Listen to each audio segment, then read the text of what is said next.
नमस्कार। आपका वामिका एकेडमी पर स्वागत है।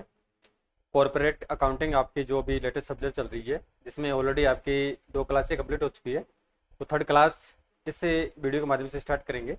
ठीक है, तो जो भी साथी चैनल पर नए हैं तो चैनल को सब्सक्राइब करें, वीडियो को लाइक करें, शेयर अवश्य करें, ताकि आपको energy department government of Rajasthan की जो बहुप्रतीक्षित भर्ती परीक्षा जूनियर अकाउंटेंट की वैकेंसी है, वो जल्दी ही आपको लास्ट जुलाई तक देखने को मिल जाएगी। ठीक है, 371 पदों पर वैकेंसी आपको जल्दी देखने को मिल जाएगी और अगस्त से आपके ऑनलाइन फॉर्म स्टार्ट होने हो जाएंगे। और एग्जाम पहले आपका अक्टूबर 2026 में प्रस्तावित था, लेकिन पहले ही विज्ञापन आपका लास्ट जून या स्टार्ट जुलाई में आना प्रस्तावित था, लेकिन किन्हीं तकनीकी कारणों से डिले हो रहा है। ठीक है, तो एग्जाम आपका स्वाभाविक है कि एग्जाम आपका आगे बढ़ जाएगा एंड दिसंबर तक आपका एग्जाम कंडक्ट होगा।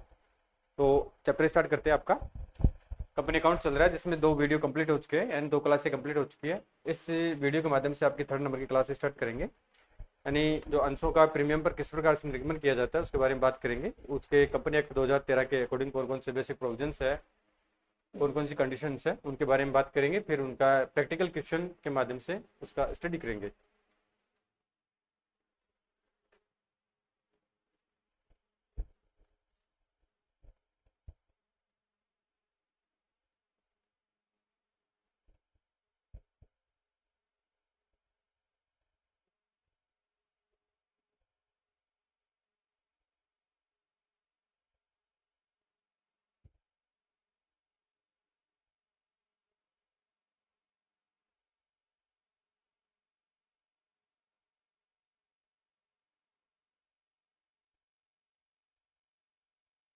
यहाँ से स्टार्ट करेंगे आपका, यानी अंशों का प्रीमियम पर निर्गमन।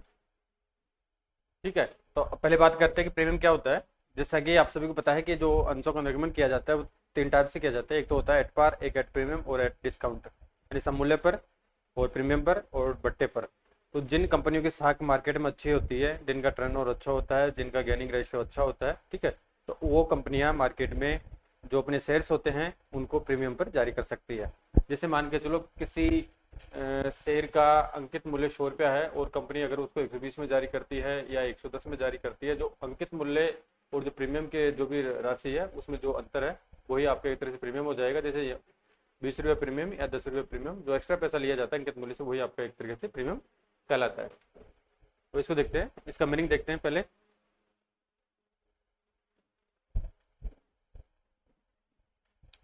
यानी जब अंशों का निर्गमन उनके अंकित मूल्य से अधिक पर किया जावे तो इसे अंशों का प्रीमियम पर निर्गमन कहते हैं। निर्गमन मूल्य एवं, यानी यह है एन निर्गमन एन इश्यू मूल्य एवं अंकित मूल्य एन फेस वैल्यू का अंतर ही प्रीमियम कहलाता है।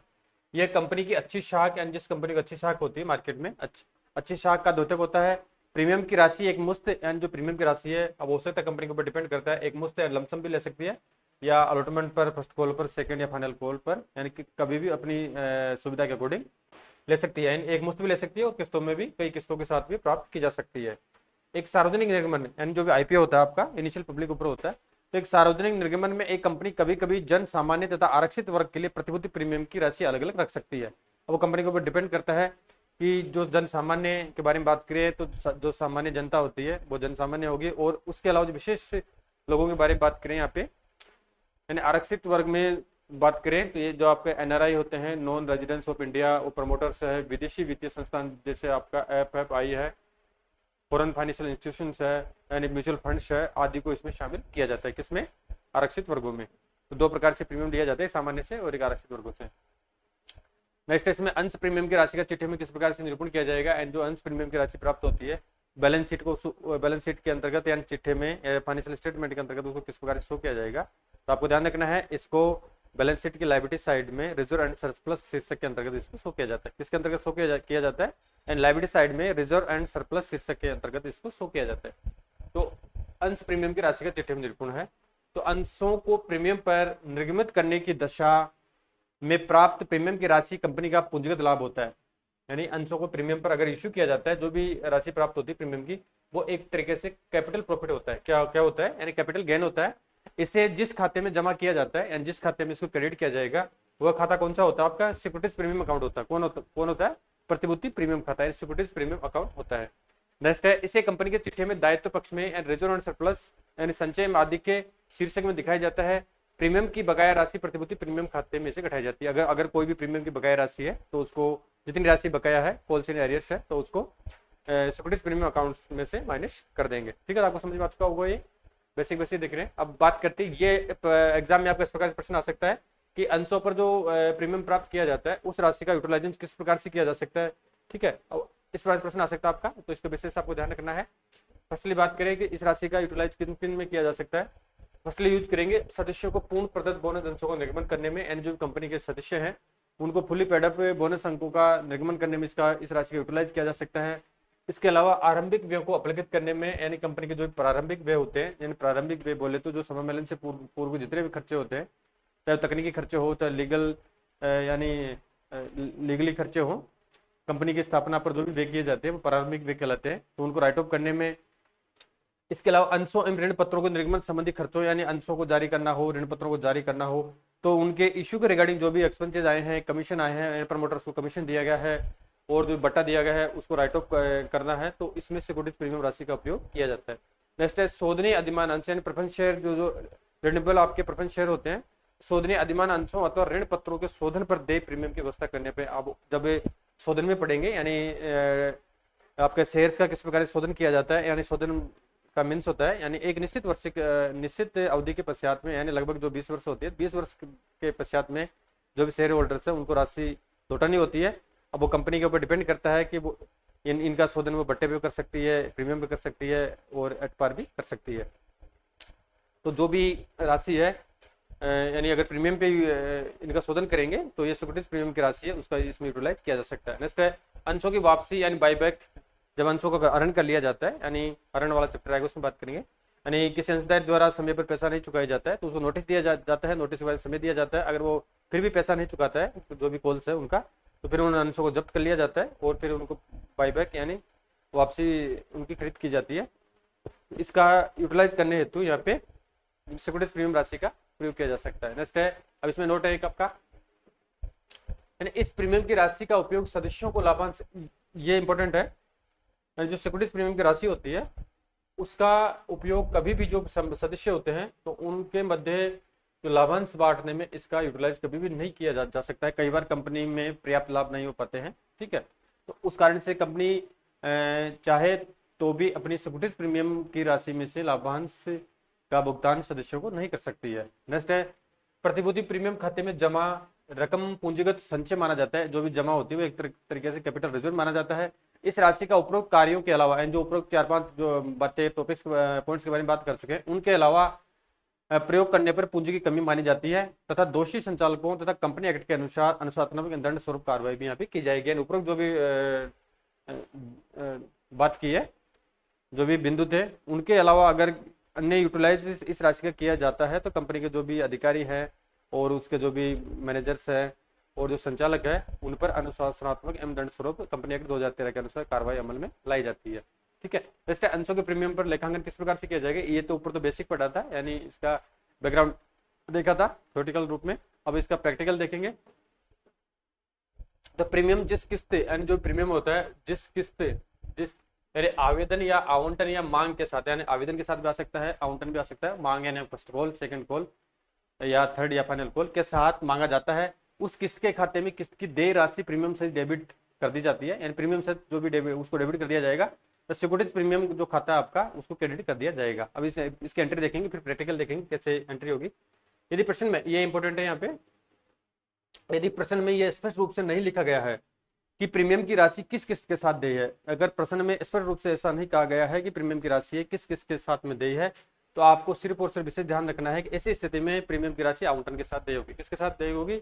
ऐसी स्थिति में प्रीमियम की राशि अलॉटमेंट या आवंटन के साथ मांगी हुई मानी समझी जाएगी।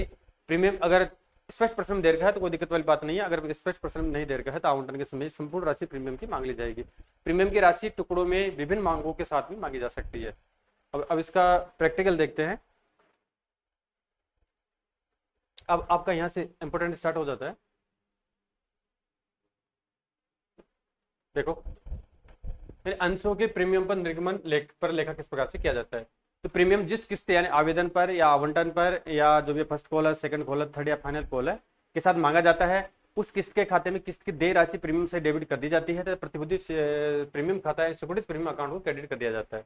यदि प्रश्न में स्पष्ट रूप से नहीं लिखा गया प्रीमियम की राशि किस किस्त के साथ मांगी जाएगी तो इसके बारे में बात हो चुकी है, यानी आवंटन के साथ मांगी जाएगी। नेक्स्ट है, यदि प्रीमियम की राशि आवेदन पत्र के साथ मांगी जाती है तो उस समय किस प्रकार से एंट्री होगी। अब आवेदन पत्र के साथ में अगर प्रीमियम की राशि मांगी जाती है तो किस प्रकार से एंट्री होगी, अब इसको देखते हैं।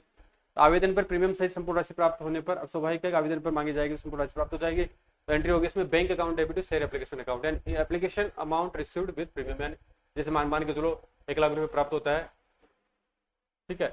अब इसमें से 1 लाख रुपया जैसे आपका 10% माने तो 10,000 रुपया आपका क्या हो जाएगा, प्रीमियम हो जाएगा। उदाहरण के तौर पर देख रहे हैं 90,000 आपका एप्लीकेशन मनी हो गया और 10,000 रुपया आपका यहाँ पे सिक्योरिटी प्रीमियम की राशि हो जाएगी, तो एक साथ यहाँ पे bank account debit to share application account कर देंगे। नेक्स्ट है, आवंटन पर आवेदन राशि का हस्तांतरण करने पर, अब अलॉटमेंट करेंगे तो अलॉटमेंट करने पर जो आवेदन राशि उसको ट्रांसफर कर देंगे, इसमें शेयर कैपिटल अकाउंट में ट्रांसफर करेंगे तो एंट्री होगी आपकी share application account debit to share capital to securities premium account है। अब इसमें जो वास्तविक जो दो भी राशि प्राप्त हुई है कौन सी हुई है, वास्तविक राशि प्राप्त कितनी हुई है, 1 लाख रुपया हुई है, कितनी हुई है, उदाहरण के तौर पर मान रहे हैं 1 लाख रुपये प्राप्त है। अब शेयर कैपिटल से कितनी हुई है 90,000 और 10,000 आपका क्या हुआ है सिक्योरिटीज प्रीमियम, इस प्रकार से आपकी राशि यहाँ पे आ जाएगी, ठीक है। सेकंड सिचुएशन है इसमें, यदि प्रीमियम की राशि आवंटन के साथ मांगी जाती है, प्रीमियम की राशि अगर अल्टरमेट के साथ मांगी जाती है, ये तो एप्लीकेशन के बारे में बात हो चुकी है। अब आवंटन की देखते हैं, फिर आपका फर्स्ट एंड सेकंड या फाइनल कॉल के बारे में देखेंगे।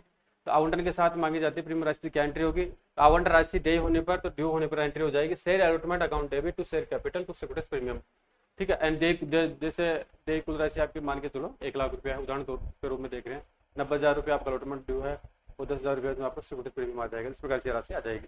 आवंटन पर देय राशि प्राप्त होने पर तो bank account debit to share allotment and जो भी राशि आपकी 1 लाख रुपया इंक्लूडिंग प्रीमियम, तो वो राशि की यहाँ पे एंट्री हो जाएगी, ठीक है। ये तो अलॉटमेंट की देख चुके हैं। अब आगे बात करते हैं फ्रेंड्स, यहाँ पे एक नोट दे रखा है, क्या नोट दे रखा है, यदि प्रीमियम राशि प्रथम मांग यानी प्रीमियम राशि प्रथम फर्स्ट कॉल द्वितीय मांग या जो भी आपकी द्वितीय मांग अगर लास्ट है तो फाइनल कॉल इसके साथ में लिखा जाएगा, अगर थर्ड कॉल हो रहा है तो थर्ड कॉल के साथ में फाइनल कॉल लिखा जाता है। तो प्रथम मांग एवं द्वितीय मांग के साथ मांगी जाती है तो उपयुक्त प्रविष्टियों में शेयर एप्लीकेशन या शेयर अलॉटमेंट के स्थान पर, यानी शेयर एप्लीकेशन नहीं आएगा अलॉटमेंट भी नहीं आएगा, तो शेयर फर्स्ट कॉल या शेयर सेकंड या फाइनल कॉल नाम यहाँ पे आ जाएगा, ठीक है। इस प्रकार से प्रोसेस होगी।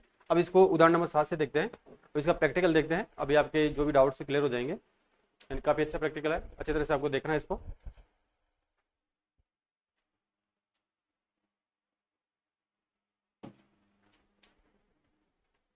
कौन है, यानी नेहा लिमिटेड का पंजीयन 1 करोड़ रुपए की अधिकृत पूंजी से हुआ, कितनी 1 करोड़ की ऑथराइज कैपिटल है, जो 100 रुपए वाले यानी जो 100 रुपए वाले अंश है जिसमें 70,000 तो इक्विटी शेयर है और 100 रुपए वाले 30,000 प्रबंध शेयर है। विभक्ता 1 अप्रैल 2008 को 50,000 समता अंश 20 रुपए प्रति, यानी 1 अप्रैल 2008 को 50,000 इक्विटी शेयर 20 रुपए प्रति अंश प्रीमियम पर आवेदन के लिए जनता में प्रस्तावित किए गए हैं, जो इस प्रकार है, यानी 20 रुपए प्रति अंश प्रीमियम पर, यानी 20 रुपए यहाँ पे प्रीमियम लिया जा रहा है, क्या लिया जा रहा है प्रीमियम, यानी 100 रुपए देखिए अंकित में फेस वैल्यू है और 20 रुपए प्रीमियम हो गया, टोटल कितना हो गया 120 यहाँ पे रिकॉर्ड किया जाएगा।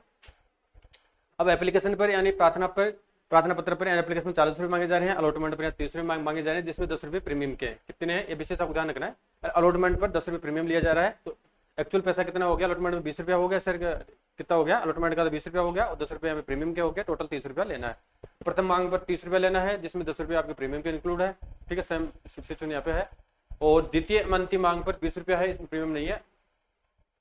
नेक्स्ट है 46,000 कितने, यानी 46,000 समता अंशों के लिए आवेदन पत्र प्राप्त हुए, यानी 46,000 लोगों ने एक तरीके से अंश क्रय किए हैं, तो 46,000 समता अंशों के लिए आवेदन पत्र प्राप्त हुए हैं। निम्नलिखित के अतिरिक्त सभी मांगे राशियां देय होगी तिथियों पर प्राप्त हो गई थी। अब इसमें 2 कंडीशन है, यानी इन 2 अभ्यर्थियों यानी 2 व्यक्तियों के अलावा सभी से संपूर्ण राशि प्राप्त हो गई थी। अब इनको देखते हैं कितनी राशि इनसे नहीं प्राप्त हुई। एक व्यक्ति है देवेश, जिसके पास कितने थे 1,000 अंश थे, कितने 1,000 अंश थे, आवंटन एवं मांग राशि चुकाने में असमर्थ रहा, यानी आवंटन भी नहीं, इसने अलॉटमेंट भी नहीं चुकाया और साथ में जो भी पोल्स है फर्स्ट सेकंड कॉल का इसने भुगतान नहीं किया। अब अलॉटमेंट की राशि भी नहीं दी, साथ में प्रीमियम भी नहीं दिया, फर्स्ट एंड सेकंड कॉल भी नहीं दी, जो भी फर्स्ट कॉल का प्रीमियम वो भी नहीं दिया। और इसके अलावा श्री अविनाश अन्य व्यक्ति है, इसके पास कितने अंश है 500 अंश है, दोनों मांग राशि फर्स्ट एंड सेकंड कॉल चुकाने में असमर्थ रहा था, एंड फर्स्ट कॉल में प्रीमियम, सेकंड में कोई प्रीमियम नहीं था, तो इसने नहीं चुकाया। अब इसने बताया कंपनी के पुस्तकों में आवश्यक रोकड़ जनरल प्रविष्टियां दीजिए और ये भी बताइए कि चिट्ठी में अंश पूंजी किस प्रकार प्रदर्शित की जाएगी। अब इसको देखते हैं, अब इसको अच्छे से देखना आपको। फर्स्टली बात करते हैं यहाँ पे, यानी ये आपका date particular ledger folio debit और क्रेडिट परफॉर्मा आप लोग जानते हैं। तो फर्स्ट एंट्री होगी इसमें equity share application account debit equity share capital. क्या हो जाएगी? Equity share application account debit equity share capital है, application money transfer to capital account में, जो एप्लीकेशन की राशि प्राप्त हुई है, यानी यहाँ पे एक कैशबुक बना रहे हैं उसमें एंट्री हो रही है। अगर चाहे तो आप इसमें प्राप्ति की एंट्री भी कर सकते हैं, लेकिन अपन डायरेक्ट यहाँ पर ट्रांसफर की एंट्री कर रहे हैं। तो equity share application account debit equity share capital है। अब 18,40,000 रुपये किस प्रकार से आया है, अब आपको ये चीज बताते हैं। यानी टोटल कितने हैं, कितने लोगों ने परचेज किया था, यानी 46,000 लोगों ने शेयर परचेज किए थे, और एप्लीकेशन पे कितना रुपया मांगा जा रहा है? 40 रुपये। कितना मांगा जा रहा है? 40 रुपया। अब इसको मल्टीप्लाई कर देंगे, 46,000 इंटू 40 को कर देंगे, तो आपका ये हो जाएगा 18,40,000। कितना हो जाएगा? 18,40,000 रुपया एप्लीकेशन में प्राप्त हुए थे, जिनको कैपिटल अकाउंट में ट्रांसफर कर दिया गया है।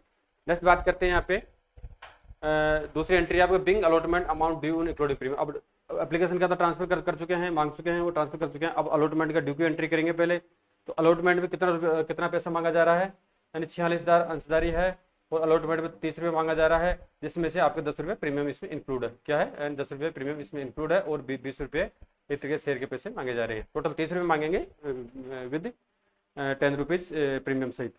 अब इसकी एंट्री देखते हैं यहाँ पे। तो equity share allotment account debit to equity share capital account to securities premium account. Securities premium को यहाँ पे शेयर कर देंगे। अब इसमें बात करते हैं, तो आपका 46,000 इंटू 30 कर देंगे, तो आपका ये आ जाएगा 13,80,000 रुपये। कितना हो जाएगा? 13,80,000 रुपया टोटल राशि प्राप्त हो रही है विथ प्रीमियम। अब इसमें इक्विटी शेयर कैपिटल के बारे में बात करें यहाँ पे, तो अलॉटमेंट के रिगार्डिंग जो राशि ड्यू है वो कितनी है? तो अलॉटमेंट आपका यानी 46,000 शेयर है, और 20 रुपये अलॉटमेंट में मांग रहे हैं, यानी प्रीमियम का 10 रुपये है, तो उसको जोड़ने के बाद 30 होते हैं, तो 9,20,000 रुपये तो आपका किसका हो जाएगा? अलॉटमेंट का। कितना हो जाएगा? 9,20,000 ये हो गया। और बाकी का जो 46,000 आपके शेयर है, और 10 रुपये प्रीमियम पे मांगा जा रहा है प्रत्येक पे, तो 4,60,000 रुपये आपका सिक्योरिटीज प्रीमियम हो जाएगा। कितना हो जाएगा? 4,60,000 रुपये आपका सिक्योरिटीज प्रीमियम हो जाएगा। नेक्स्ट एंट्री देखते हैं। फिर being first call amount due, first call की यानी इसके प्राप्ति की एंट्री नहीं करे, डायरेक्ट कैशबुक में कैशबुक बना रखी है, वहाँ बात कर लेंगे। फर्स्ट कॉल की एंट्री करेंगे ड्यू की, तो equity share first call to equity share capital to securities premium है, तो इसमें सेम राशि मांगी जा रही है, एंड 30 रुपये, जिसमें 10 रुपये प्रीमियम को शामिल है। 13,80,000 है, 9,20,000 और 4,60,000 रुपया। ठीक है, इस प्रकार से राशि आ गई। फिर नेक्स्ट बात करते हैं equity share second and final call के बारे में, ड्यू के बारे में बात करते हैं। तो इक्विटी एंड दो आपकी सेकंड एंड फाइनल कॉल है, जिसमें 20 रुपये मांगे जा रहे हैं, और 46,000 यहाँ पे आपके शेयर से टोटल व्यक्तियों ने खरीदा है, तो कितना हो जाएगा? 9,20,000 रुपया हो जाएगा। तो ये 9,20,000 रुपया मनी ड्यू हो जाएगी किसकी? सेकंड कॉल की, यानी equity share second and final call account debit equity share capital 9,20,000 रुपये ये आपका आ चुका है। अब इसमें प्राप्तियों की एंट्री देख लेते हैं, किस प्रकार से प्राप्तियों की एंट्री हालांकि लास्ट क्लास में देख चुके हैं। तो बैंक अकाउंट जो भी है, जो भी फर्स्ट कॉल है, सेकंड कॉल है, फाइनल है, अलॉटमेंट एप्लीकेशन है, उसकी एंट्री हो जाएगी। तो अब इसमें से राशि किस प्रकार से प्राप्त हुई, केस कॉलम देखते हैं, यानी केस बुक देखते हैं। तो इक्विटी शेयर एप्लीकेशन के बारे में बात करें तो आपका 18,40,000 रुपये प्राप्त हुआ था, यानी 40 इंटू 46,000 कर देंगे।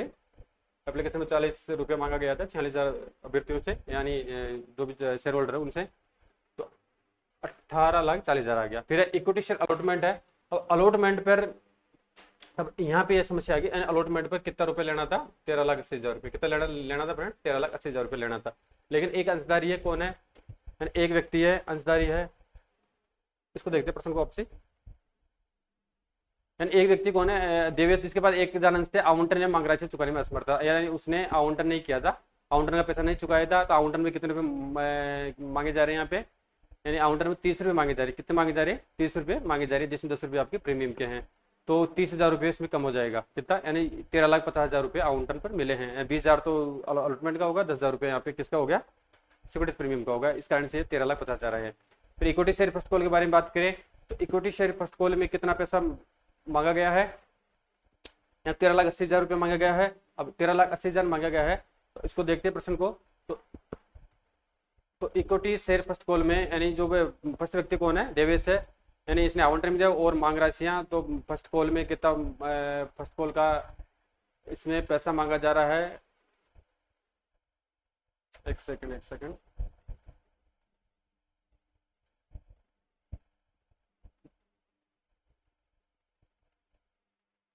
कहाँ गया? सॉरी फर्स्ट कॉल पर 30 रुपये मांगा जा रहा है। कितना मांगा जा रहा है? 30 रुपये, जिसमें आप 10 रुपये प्रीमियम का है, और सेकंड कॉल पर 20 रुपये मांगा जा रहा है।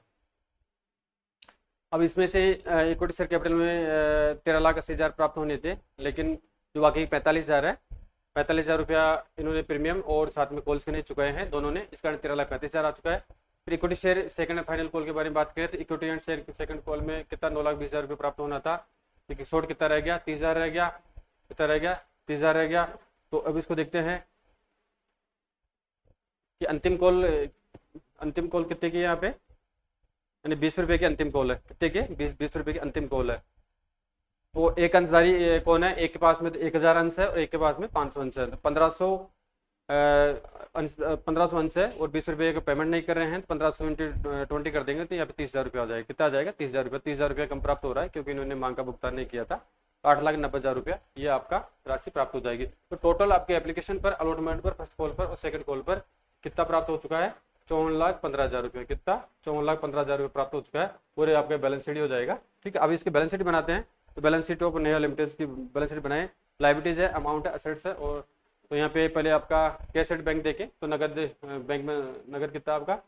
54,15,000 रुपये यहाँ पे नगद हो जाएगा। अब लाइबिलिटी साइड में देखें, यहाँ पे शेयर कैपिटल देखें, ऑथराइज कैपिटल आपके 30,000 परफॉर्मेंस शेयर है, 17,000 इक्विटी शेयर है, 100 रुपये के प्रति ईच है। तो ये 30 लाख की राशि हो गई, 17 लाख की हो गई, 1 करोड़ रुपये ऑथराइज कैपिटल हो गई। अब इसको हालांकि पहले बता चुका हूँ मैं आपको कि ऑथराइज कैपिटल और इशूड कैपिटल का कभी चिट्ठे के योग में इनको शामिल नहीं किया जाता है। फिर आपका इशूड कैपिटल है 46,000, इक्विटी शेयर 100 रुपये पे इनको जारी किया गया था और फुली पेडअप है 46 लाख के हो गए, जिसमें पॉलिसी एरियर 80,000 है, 50,000 एक था, 30,000 एक था, 45,20,000 की राशि प्राप्त हुई है। रिजर्व एंड सरप्लस के बारे में बात करें, सिक्योरिटीज प्रीमियम का 9,20,000 रुपये टोटल सिक्योरिटीज प्रीमियम था, जिसमें 25,000 रुपये का सिक्योरिटीज प्रीमियम प्राप्त नहीं हुआ था। कितना का नहीं हुआ था? 25,000 रुपये का सिक्योरिटीज प्रीमियम यहाँ पे प्राप्त नहीं हुआ था। वो किसे नहीं हुआ था? यानी फर्स्ट कॉल पे एक ही व्यक्ति है जिसने 1,000 शेयरों का वो धारक है, जिसने फर्स्ट कॉल पर 10 रुपये का जो सिक्योरिटीज प्रीमियम है वो नहीं चुकाया था। और उसके अलावा जो दूसरा व्यक्ति है जो 500 शेयरों का धारक है, सॉरी, यानी उसने अलॉटमेंट और दोनों जो भी फर्स्ट कॉल है, यानी 20 रुपये 1,000 × 20 कर देंगे तो ये 20,000 आपका ये आ गया। यानी फर्स्ट वाले व्यक्ति ने अलॉटमेंट पर और फर्स्ट कॉल पर सिक्योरिटीज प्रीमियम की राशि नहीं चुकाई थी। जो सेकंड व्यक्ति है जो 500 अंशों का धारक था, उसने यानी फर्स्ट कॉल पर 10 रुपये प्रीमियम के नहीं चुकाए थे। ये कितने हो गया आपके? 5,000 रुपया। टोटल 25,000 रुपया सिक्योरिटीज प्रीमियम का यहाँ पे नहीं चुकाया गया था। तो ये माइनस कर देंगे तो 8,95,000 रुपये सिक्योरिटीज प्रीमियम की राशि प्राप्त हुई है। टोटल 54,15,000 रुपये यहाँ पे प्राप्त हुए हैं। ठीक है, बकाया मांग की राशि की गणना इस प्रकार से की गई है। हालांकि ये सारणी देख लेते हैं, हालांकि मैं बता चुका आपको ऑलरेडी। आवंटन पर बकाया राशि 30,000 की थी, प्रथम मांग 45 थी, द्वितीय मांग 30,000 थी, 1,05,000 की बकाया था। पूंजी के बकाया यहाँ पे 20 था, 30 था, 80,000 पूंजी का बकाया था। और सिक्योरिटीज प्रीमियम 80 में से 5 में से 80 माइनस कर देंगे तो आपका जो सिक्योरिटीज प्रीमियम का 25,000 रुपये यहाँ पे बकाया था। 10,000 एक से था, 15,000 एक से। ठीक है, तो इस प्रकार से ये राशि आपकी आ चुकी है। फिर आपका अंशों का बट्टे पर निगमन, यानी सिक्योरिटीज के बारे में, सिक्योरिटीज प्रीमियम का किस प्रकार से निगमन किया जाता है वो देख चुके हैं यहाँ पे। अब अंशों का बट्टे पर निगमन किस प्रकार से किया जाता है, यानी एट पार देख चुके हैं और सिक्योरिटीज प्रीमियम देख चुके हैं, और अब लास्ट आपका रहता है इसमें अंशों का बट्टे पर निगमन किस प्रकार से किया जाता है। पहले इसका बेसिक देखेंगे और फिर उसका कंपनी एक्ट 2013 के अकॉर्डिंग बेसिक प्रोविजंस कौन कौन से हैं वो देखेंगे, और फिर इसका प्रैक्टिकल देखेंगे। हालांकि प्रैक्टिकल वीडियो थोड़ा लंबा हो जाएगा, बोरिंग हो जाएगा, तो प्रैक्टिकल नेक्स्ट वीडियो में करेंगे, अभी थ्योरेटिकल पढ़ रहे हैं। ठीक है, तो इसको देखते हैं।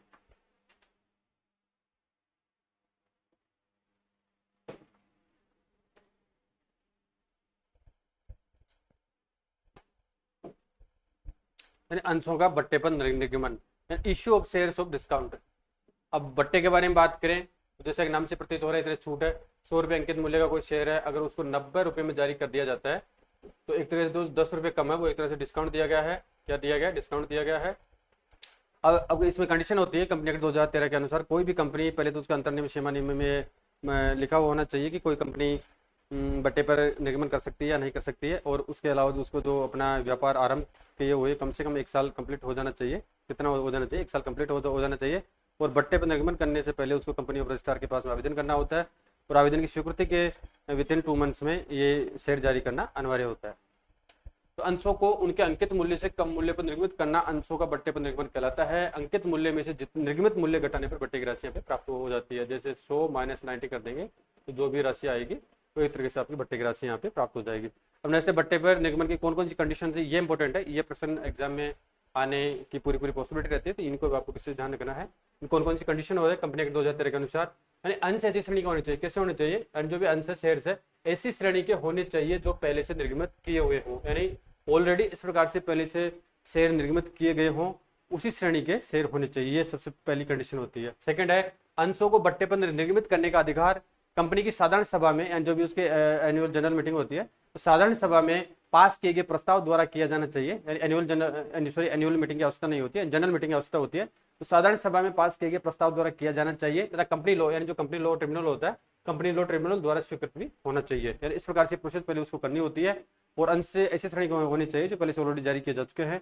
बट्टे की अधिकतम दर प्रस्ताव में स्पष्ट होनी चाहिए, जो भी प्रोस्पेक्ट है, जो भी आईपीओ आता है, तो उसमें उस प्रोस्पेक्ट या विवरण में स्पष्ट होनी चाहिए बट्टे की दर कितनी होगी। अब जरूरी नहीं कि 10% हो, कोई कई कंपनियां 2% देती है, 5% देती है, 8% देती है, 9% देती है, तो मैक्स टू मैक्स आपको, यानी कंपनी एक्ट 2013 के अनुसार 10% से अधिक नहीं हो सकती है। और ज्यादा होने पर कंपनी कानून से यहाँ पे अनुमति, अगर कोई कंपनी ज्यादा देना चाहती है, 10% से अधिक अगर डिस्काउंट देना चाहती है, तो उससे कंपनी लॉ ट्रिब्यूनल से, यानी कंपनी कानून से, कंपनी ऑफ रजिस्ट्रार से अनुमति लेना अनिवार्य होता है। इससे कंपनी को व्यापार आरंभ करने का अधिकार, यानी जैसे ही कंपनी का रजिस्ट्रेशन हो जाता है, फिर उसको व्यापार आरंभ करने का प्रमाण पत्र मिल जाता है, ठीक है। तो व्यापार आरंभ होने के 1 वर्ष पश्चात ही बट्टे पर अंशों का निर्गमन किया जा सकता है, यानी कंपनी को व्यापार आरंभ करने का अधिकार प्राप्त होने की तिथि के 1 वर्ष पश्चात ही बट्टे पर अंशों का निर्गमन करने का अधिकार प्राप्त होता है, उससे पहले नहीं होता है। नेक्स्ट है अंशों का निर्गमन कंपनी लॉ ट्रिब्यूनल द्वारा स्वीकृत होने की तिथि से 2 माह के भीतर अथवा उनके द्वारा बढ़ाई गई अवधि के भीतर करना चाहिए, यानी मिनिमम 2 या उनके द्वारा जो भी अवधि बढ़ाई गई है उनके भीतर यहाँ पे इनका निर्गमन होना अनिवार्य होता है। नेक्स्ट है प्रविवरण में बट्टा संबंधित तथ्यों की सूचना दी जानी चाहिए। जो प्रोस्पेक्ट प्रविवरण जारी किया जाता है तो उसमें बट्टे एंड डिस्काउंट के रिगार्डिंग जो भी इंफॉर्मेशन है वो स्पष्ट रूप से दी जानी चाहिए। नेक्स्ट अंशों के निर्गमन पर बट्टे का चिट्ठी में किस प्रकार से प्रावधान किया जाता है, तो अंशों का बट्टे पर निर्गमन की दशा में बट्टे की राशि कंपनी की एक तरह पूंजीगत हानि होती है, जबकि प्रीमियम एक तरह से कैपिटल रिजर्व था या प्रॉफिट था, यह जस्टिस का विपरीत है। तो निर्गमन की दशा में बट्टे की राशि कंपनी की पूंजीगत हानि होती है, इसको अलग से एक खाते में, यानी इसके लिए अलग से एक खाता खोला जाता है, तो इसको अलग से एक खाते में डेबिट किया जाता है। अब अलग से कौन सा खाता होता है, यानी इसको अलग से अंशों का बट्टे पर निर्गमन की दशा में बट्टे की राशि कंपनी की पूंजीगत हानि होती है, इसको अलग से एक खाते में डेबिट किया जाता है। इस खाते को अंश बट्टा खाता है, discount on issue of shares account कहा जाता है। क्या कहा जाता है इसको, discount on issue of shares कहा जाता है। इस खाते में इस राशि का लेखा किया जाता है। नेक्स्ट है अंशों पर दिया गया बट्टा, यानी जो अंशों पर जो भी डिस्काउंट दिया जाता है, एक वो पूंजीगत लाभों, जो भी कंपनी के पूंजीगत प्रॉफिट्स होते हैं, गेन होते हैं, जैसे सिक्योरिटीज प्रीमियम का जो भी बैलेंस है, इनकॉर्पोरेशन यानी समामेलन से पूर्व के जो भी लाभ है, एक्सेट्रा से इनको अप्लिकित किया जाता है। इससे एक तो सिक्योरिटीज प्रीमियम से डिस्काउंट को अप्लिकित किया जा सकता है, और इसके अलावा समामेलन से पूर्व के जो भी लाभ है, गेन्स है, उनसे इसको राइट ऑफ किया जा सकता है। अगर पूंजीगत लाभ उपलब्ध नहीं है, अगर किसी प्रकार से पूंजीगत लाभ उपलब्ध नहीं है, तो कंपनी कानून इनको अनुमति देता है कि वो इस राशि को, यानी नहीं है तो कुछ वर्षों की अवधि में लाभ हानि जो P&L अकाउंट होता है, उसे इस राशि को राइट ऑफ, यानी उससे समायोजित किया जा सकता है, यानी उससे राइट ऑफ P&L से इसको राइट ऑफ कर सकते हैं। किसको, बट्टे की राशि जो भी अंशों को जारी किया गया है, जो बट्टा दिया गया है, उस राशि को। अगर पूंजीगत लाभ उपलब्ध नहीं है, अगर पूंजीगत लाभ यानी कैपिटल गेन्स उपलब्ध है, सबसे पहले उनसे किया जाएगा, सिक्योरिटीज प्रीमियम से, और समामेलन से पूर्व जो भी लाभ उनसे किया जाएगा। अगर ये दोनों उपलब्ध नहीं है तो P&L अकाउंट के शेष से इनको राइट ऑफ कर दिया जाएगा। जब तक इसे अप्लिकेट नहीं किया जाता है, तब तक कंपनी के चिट्ठे में संपत्ति पक्ष में, तब तक बट्टे की राशि को अप्लिकेट नहीं किया जाता है, तो बैलेंस शीट के असेट साइड में विविध वे एंड मिसलेनियस एक्सपेंसेज शीर्षक के अंतर्गत इसको दिखाया जाता है। किस में दिखाया जाता है, यानी विविध वे शीर्षक के अंतर्गत बैलेंस शीट के असेट साइड में इसको दिखाया जाता है, जबकि जो आपका सिक्योरिटीज प्रीमियम था, यानी प्रीमियम की राशि को लायबिलिटी साइड में रिजर्व एंड सरप्लस शीर्षक के अंतर्गत इसको दिखाया जाता था। ठीक है, समझ में आ चुका होगा आपको। नेक्स्ट आपका अंशों के बट्टे के निर्गमन पर लेख किस प्रकार से किए जाते हैं, तो अंशों के बट्टे पर निर्गमन पर बट्टे की राशि से discount on issue of shares account को डेबिट किया जाता है, तथा इस राशि से शेयर कैपिटल अकाउंट को क्रेडिट किया जाता है। ठीक है, यानी discount on issue of shares को डेबिट करेंगे, जैसा कि डिस्काउंट एक तरह से लॉस हो जाए तो उसको डेबिट कर देंगे, तो discount on issue of shares को डेबिट किया जाता है, तथा इस राशि से शेयर कैपिटल अकाउंट को क्रेडिट किया जाता है। अगर एक मुश्त भुगतान की दशा यहाँ पे दी जाती है,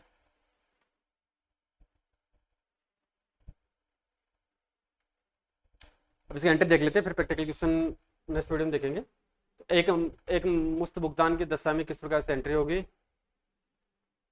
लमसम है। फिर किस्तों के बारे में बात करेंगे। एक आवेदन राशि प्राप्त होने पर bank account debit share application allotment account है। प्राप्त शुद्ध राशि, जो भी राशि बट्टा को काटने के बाद जो राशि प्राप्त हुई है वो राशि यहाँ पे आ जाएगी। Application money received excluding discount है, तो यानी बट्टे की राशि इसमें इंक्लूड नहीं की गई है, एक्सक्लूडिंग है। तो अंशों के आवंटन पर करेंगे तो share application and allotment account debit, discount on issue of shares account debit to share capital है।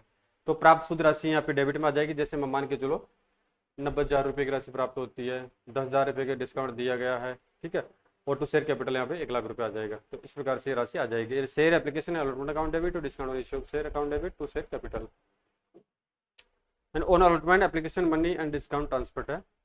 फिर अगर किस्तों में भुगतान की दशा होती है तो आवंटन राशि देय होने पर share allotment account debit, discount on issue of share account debit to share capital है। किस्तों में करेंगे तो पहले आवंटन राशि देय होने पर एंट्री होगी। आवंटन पर प्राप्त जो भी राशि प्राप्त हुई है, जैसे 90,000 प्राप्त हो जाती है और डिस्काउंट 10,000 का दिया गया है, एग्जाम्पल के तौर पर देख रहे हैं, और जो टोटल राशि है 90 + 10 कर देंगे तो यहाँ पे 1,00,000 रुपया आ जाएगा इसमें शेयर कैपिटल में। आवंटन राशि प्राप्त हो जाती है तो bank account debit share allotment है। वास्तव में जो शुद्ध राशि प्राप्त हुई है, शुद्ध राशि कितनी प्राप्त हो रही है यहाँ पे 90,000 है, 90,000 है, 90,000 रुपये प्राप्त हो रहे हैं, 10,000 का यहाँ पे डिस्काउंट दिया गया है। नेक्स्ट है बट्टे की राशि को अप्लिकेट करने पर जो बट्टा की राशि है उसको राइट ऑफ करेंगे। राइट ऑफ पहले पूंजीगत लाभों से करेंगे, बाद में अगर वो अवेलेबल नहीं है तो इसको पिंडल अकाउंट से इसको राइट ऑफ कर दिया जाएगा। तो बट्टे की राशि पूंजीगत लाभों या लाभ हानि खाते से अप्लिकेट करने पर, यानी पूंजीगत जो भी आप कैपिटल आपके प्रॉफिट है, गेन है, उसे करेंगे, नहीं तो फिर पिंडल अकाउंट से राइट ऑफ करेंगे। तो एंट्री हो गया आपके सिक्योरिटीज प्रीमियम। अगर सिक्योरिटीज प्रीमियम है तो एंट्री हो जाएगी securities premium account debit to discount on issue of shares हो जाएगा। अगर आपका सिक्योरिटीज प्रीमियम नहीं है तो profit and loss account debit to discount on issue of shares हो जाएगा। And discount on issue of shares return, जो भी जैसे 10,000 रुपये को राइट ऑफ करना है तो 10,000 रुपये की एंट्री यहाँ पे हो जाएगी, ठीक है। पूंजीगत लाभों से या प्रॉफिट एंड लॉस अकाउंट से इनको राइट ऑफ कर देंगे। अब आपका एग्जाम्पल नंबर 8 है, उदाहरण दे रखा है इसमें, तो उदाहरण को नेक्स्ट वीडियो में बात करेंगे। तो आपका लगभग आधे घंटे से अब वही वीडियो हो चुका है, ज़्यादा वीडियो लंबा नहीं रखेंगे। अब नेक्स्ट वीडियो में आपका ये इश्यू वाला चैप्टर कंप्लीट कर लेंगे, फिर इसका फॉरफीचर, फिर बाईबैक और फिर अंशों का रिडम्पशन किस प्रकार से किया जाता है, उसके जो बेसिक प्रोविजन है कंपनी एक्ट 2013 के अनुसार, उसके बारे में बात करेंगे। फिर प्रैक्टिकल क्वेश्चन के माध्यम से बात करेंगे, ठीक है। Thank you.